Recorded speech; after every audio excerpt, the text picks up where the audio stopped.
আসসালামু আলাইকুম দর্শক। ইউরোপীয় ইউনিয়নের রাষ্ট্রদূত মাইকেল মিলার সোমবার জাতীয় প্রেস ক্লাবে একটি অনুষ্ঠানে যে বক্তব্যগুলো দিয়েছেন সেই বক্তব্যগুলো একটু খেয়াল করলে আমরা বাংলাদেশকে নিয়ে যে আন্তর্জাতিক রাজনীতি ভয়ঙ্কর আকারে চলছে তার একটি পার্ট সম্পর্কে মোটামুটি পরিষ্কার হয়ে যেতে পারি, অনেকখানি পরিষ্কার হতে পারি।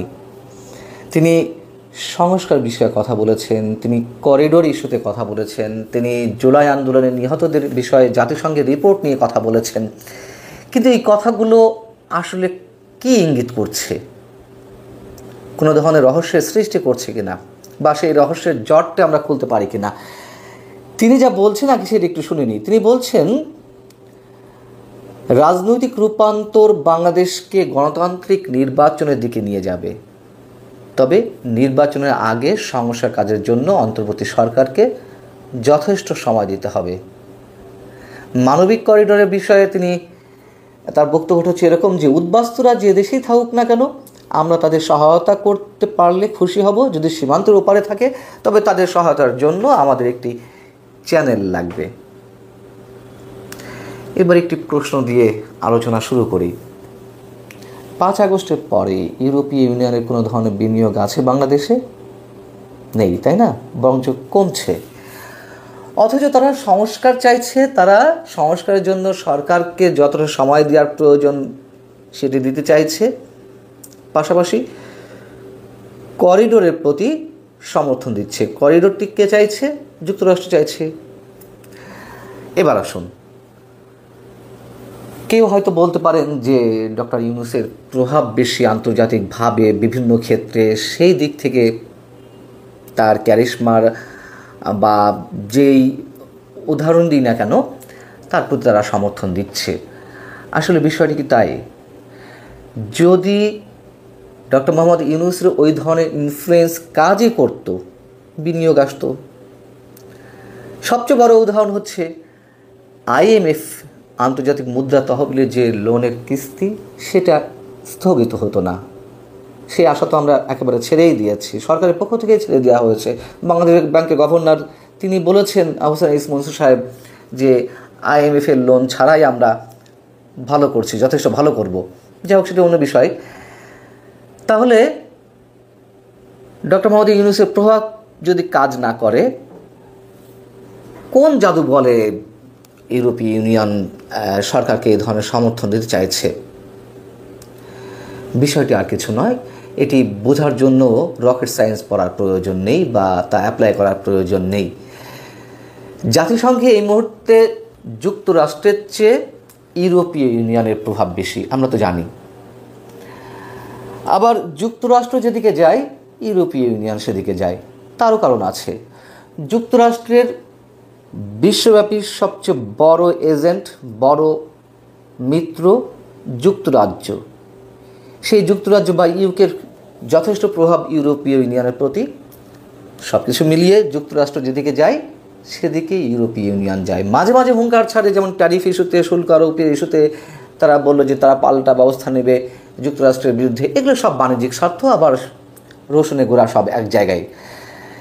করিডোর নিয়ে একটু বলি, ছোট্ট করে সমীকরণটা মিলিয়ে দিই। যুক্তরাষ্ট্র করিডোর চায়, মিয়ানমারকে নিয়ন্ত্রণে নেবে চীনের আধিপত্য থেকে। কার মুখ দিয়ে প্রথমে কথাটি বের করালো? জাতিসংঘের মহাসচিব অ্যান্টনিও গুতেরেস যখন বাংলাদেশ সফরে এলেন তখন তিনি এই কথাটি বললেন রোহিঙ্গাদের বা রোহিঙ্গা ক্যাম্প পরিদর্শনে গিয়ে। এবং সেই কথা এখন ইউরোপীয় ইউনিয়নের রাষ্ট্রদূতদের মুখ থেকেও বের হচ্ছে। সরকারকে তো কিছু দিতে হবে তাহলে, তাই না? প্রথমে যেটি বলেছিলাম যে সময় দেবে সরকারকে, বা দীর্ঘদিন ক্ষমতায় টিকে থাকার একটি সনদ ডক্টর ইউনূস সরকার পেতে পারে। অতএব সে ধরনের একটি নিশ্চয়তা ভিন্ন সুরে দেওয়ার চেষ্টা সংস্কার ইস্যুতে। আর বিএনপি তো বলেই রেখেছে যে সংস্কারের নামে মূলা ঝুলিয়ে রাখা হচ্ছে, সংস্কার নাকি ষড়যন্ত্র, নানান ধরনের কথা আমরা শুনতে পাচ্ছি। বিএনপি এখন কী করবে সেটা বিএনপির বিষয়। আচ্ছা, সংস্কার নিয়ে যদি আরেকটু বলি, আমাদের মনে রাখা দরকার বাংলাদেশ থেকে যুক্তরাষ্ট্রের যে রাষ্ট্রদূত পিটার ডি হাস তিনি চলে যাওয়ার পরে আর কোনো রাষ্ট্রদূত কিন্তু যুক্তরাষ্ট্র এখনো পর্যন্ত পাঠায়নি। পাঠানো হয়েছে কাকে? ভারপ্রাপ্ত রাষ্ট্রদূত হিসেবে, চার্জ দ্য অ্যাফেয়ার্স হিসেবে ট্রাসি এন জ্যাকবসনকে। এবং যখন ট্রাসি এন জ্যাকবসনকে পাঠানো হয় তখন কিন্তু পররাষ্ট্র মন্ত্রণালয়ে চিঠি দিয়ে যুক্তরাষ্ট্র জানিয়ে দিয়েছিল যে মূলত বাংলাদেশের সংস্কার প্রক্রিয়া ও গণতান্ত্রিক উত্তরণে অন্তর্বর্তীকালীন দায়িত্ব পালনের জন্য তাকে ঢাকায় পাঠানো হচ্ছে সংস্কার ইস্যুতে। অর্থাৎ সবই অনেক আগে থেকে সেট করা, সবই প্ল্যানিংয়ের অংশ।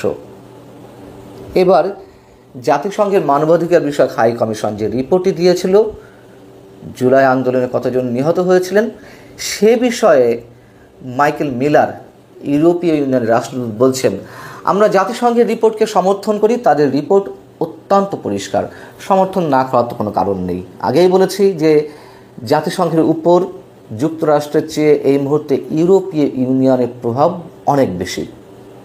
তিনি যে বললেন যে অত্যন্ত পরিষ্কার জাতিসংঘের মানবাধিকার বিষয় হাই কমিশনের যে রিপোর্ট, আমরা বলবো যথেষ্ট অস্পষ্ট। যে 1400 মানুষের হিসাব দিয়েছে যারা নিহতের হত্যাকাণ্ডের শিকার হয়েছেন, তারা 5 আগস্টের আগে কতজন নিহত হয়েছেন, পরে কতজন নিহত হয়েছেন তা কিন্তু বলেননি। ফিগারটি বড় দেখানোর জন্য 1400 জন উল্লেখ করেছেন, এর বাইরে আর কিছু নয়। একটা কথা মনে করিয়ে দিই, 2024-এর 7 জানুয়ারি নির্বাচনের আগে স্যাংশন বলে অনেক কথা তো আমরা বললাম, আতঙ্ক বা আশঙ্কার মধ্যে ছিলাম। স্যাংশন তো আসেনি, যুক্তরাষ্ট্র কয়েকটি ভিসা নিষেধাজ্ঞা দিয়েছিল এই তো, এবং বড় নিষেধাজ্ঞাটাই আসার যে আশঙ্কা করা হচ্ছিল ইউরোপীয় ইউনিয়নের দিক থেকেই। এবং যে বাণিজ্যিক নিষেধাজ্ঞা বা আরও স্পষ্ট করে বললে আমাদের যে পোশাক পণ্য ইউরোপীয় ইউনিয়নভুক্ত দেশগুলোতে যায় সেই দেশগুলোতে যাতে আর যেতে না পারে সেই ব্যবস্থা ইউরোপীয় ইউনিয়ন নিতে যাচ্ছে এমনটাই আশঙ্কা করা হচ্ছিল।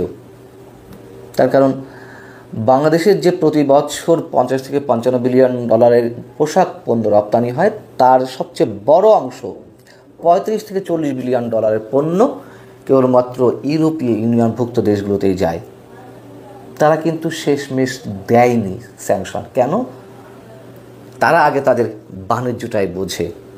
তখন তো গণতন্ত্রের সবক দিচ্ছিল, সুষ্ঠু নির্বাচন চাই, যুক্তরাষ্ট্র যেভাবে সবক দিচ্ছিল, গলা ফাটাচ্ছিল, আমাদেরকে নসিহত করছিল ফ্রম দ্য বিগিনিং, অনেক আগে থেকেই কিন্তু বলছি, আপনারা যারা আমার কথা নিয়মিত শোনেন, যে আমাদের বন্ধু, বাংলাদেশের বন্ধু বলতে আসলে কিন্তু কেউ নেই, সবাই যার যা স্বার্থ বুঝছে বা বোঝে। তো প্লট থেকে তারা নির্মাণ করেছিল, যুক্তরাষ্ট্র প্লটে নির্মাণ করেছিল 5 আগস্টের। এটি তো এখন ওপেন সিক্রেট। যদিও সাধারণ মানুষের ইনভলভমেন্ট ছিল, অবশ্যই শেখ হাসিনার পতনটা অনিবার্য ছিল, বারবার একটা কথা বলি, কিন্তু প্লট অবশ্যই যুক্তরাষ্ট্র নির্মাণ করেছিল, সাথে ইউরোপীয় ইউনিয়নও ছিল।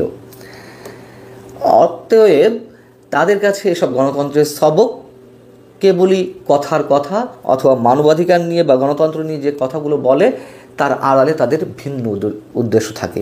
এবারও যে নির্বাচনকে কেন্দ্র করে সংস্কার ইস্যুতে তারা কথা বলছে তার পেছনেও ভিন্ন উদ্দেশ্য আছে। প্রত্যেকের ব্যবসায়িক স্বার্থ, প্রত্যেকের এখনও আধিপত্য বিস্তারের স্বার্থ। নিশ্চয়ই খেলা এখানেই থেমে থাকবে না, আরও অনেক খেলা আমাদের জন্য অপেক্ষা করছে, যে খেলায় বাংলাদেশের ভবিষ্যৎ কোন দিকে যাবে তা নিয়ে আমরা সত্যিই আতঙ্কিত। আল্লাহ হাফেজ, ভালো থাকুন সবাই।